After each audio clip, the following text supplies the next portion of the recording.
Well, I think there are a lot of reasons, and we get more and more knowledge about young children, well, all children, and how our brains work and how we learn and how we grow.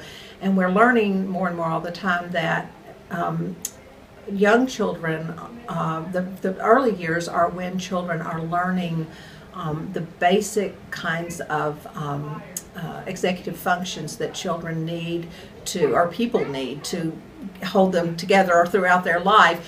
They're learning things like self-control.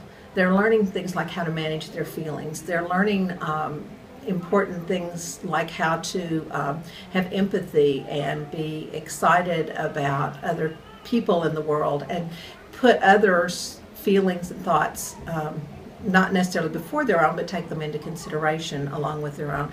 They're also learning how to make decisions, how to process information and use it to learn new things.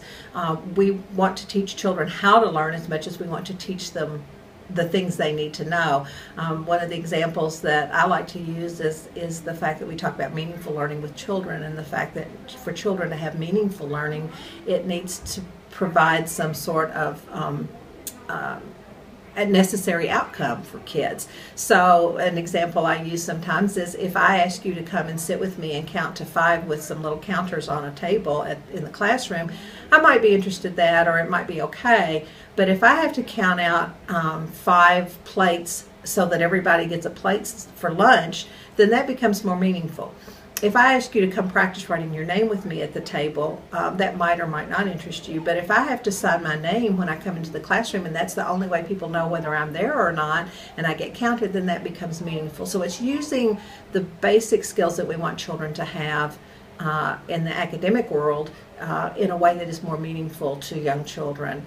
I also think it's really important because there is so much focus on academic work once they get out of early learning in kindergarten and on up. And for children to be able to stay on task and manage their own behaviors and really learn how to be a part of a group and all of those things that we learn in early childhood, carry them through all the academic work that will come later.